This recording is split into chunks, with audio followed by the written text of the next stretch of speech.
지체장애인 A씨는 장애인 콜택시가 유일한 교통수단입니다. 그런데 지난해 운전기사에게 입에 담기조차 어려운 말을 들었다고 했습니다. 부인하고 각방을 쓴다고 그렇게 얘기를 하시더라고요. 물은 것도 아니었는데 직접적으로 자기 성기를 거론하면서. 장애인 권익기관에서 조사했더니 피해자는 A씨만이 아니었습니다.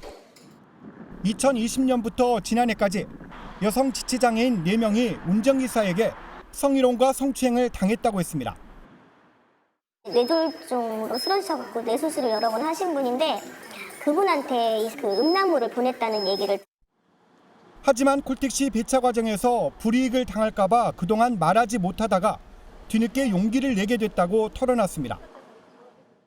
이게 도가 넘치는 거예요. 그래서 자꾸 피해자가 생기니까 더는 묵고 있으면 안 되겠다. 가해자로 지목된 운전기사는 콜택시에 탑승한 장애인 부모까지 성희롱했다는 내부 증언도 나왔습니다. 해당 기사가 장애 아동의 엄마에게도 오빠라고 불러라 하는 등 수치스러운 언행이 있었다고 알고 있습니다. 이에 대해 해당 운전기사는 성희롱이나 성추행한 사실이 없다고 해명했습니다. 장애인 권익기관은 피해자가 더 있는지 조사를 거쳐 운전기사를 경찰에 고발할 계획입니다.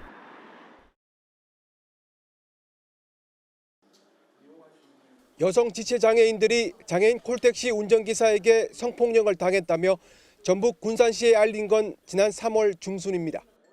이들은 해당 운전기사가 콜택시 운행을 못하도록 업무에서 배제해달라고 요청했습니다. 하지만 담당 지자체의 대응은 무성의했습니다.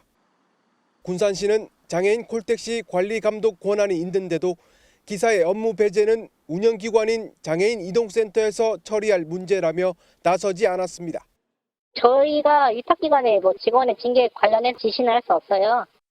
장애인 콜택시 운영기관 역시 피해자가 누군지 알려달라는 황당한 요구를 하며 해당 운전기사를 감싸기에만 급급했습니다.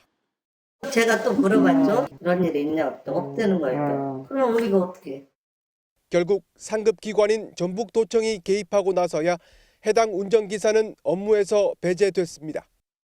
사건이 제기된 지 거의 2달 만입니다. 이게 긴급한 상황인데도 불구하고 이거 확인만 하고 있는 것 같아서 도에서. 전문가들은 장애인 콜택시의 서비스질 향상과 문제 상황에 적극 대처하기 위해 운영을 민간 위탁이 아닌 공공에서 맡아야 한다고 지적합니다. 성추행과 장애인 인권 침해 논란을 빚어온 세종시 장애인 콜택시도 운영 주체가 10년 만에 민간에서 공공으로 전환됐습니다. 활쏘기 경기나 연습을 하는 한 궁도장 주차장에 트럭이 서 있습니다. 차 안에는 소주병이 낮은 겁니다. 이 지역 번영회장을 지냈던 60대 최모 씨가 이 차에서 숨진 채 발견된 건 지난 15일. 최 씨가 작성한 것으로 추정되는 유서가 나왔는데 누명을 썼다며 억울함을 호소했습니다. 최 씨는 지적 장애가 있는 20대 여성을 수차례 성폭행한 혐의로 수사를 받던 중이었습니다. 그런데 이 여성에게 이런 짓을 한 남성이 한둘이 아니었습니다.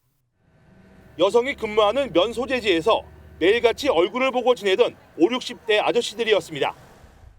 지난해 말 이 사실을 알게 된 피해 여성 가족이 경찰에 신고하면서 사건의 실체가 드러났습니다. 경찰은 동네 50, 60대 주민 등 서너 명을 장애인 준강간 혐의로 조사하고 있다고 밝혔습니다. 수개월 동안 각자 범행을 저질렀고 피해 여성에게 대가로 돈을 준 것으로도 알려졌습니다.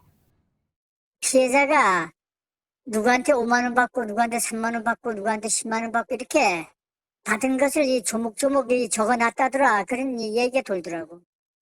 경찰은 가해 남성들 중 한 명을 구속하고 다른 한 명은 불구속 상태로 검찰에 송치했습니다. 집단적으로 이 사람을 윤곽했다거나 서로 의사 연락을 하고 정보를 교환해서 했다거나 그런 게 아니고. 조용하던 시골 마을은 발칵 뒤집혔습니다. 저는 인간들하고 우리가 같이 동네에서 같이 생활을 했나 하는 그런 생각이 드는 거죠. 경찰은 피해 여성을 관련 시설에서 보호하는 한편 추가 범행이 있는지 조사하고 있습니다.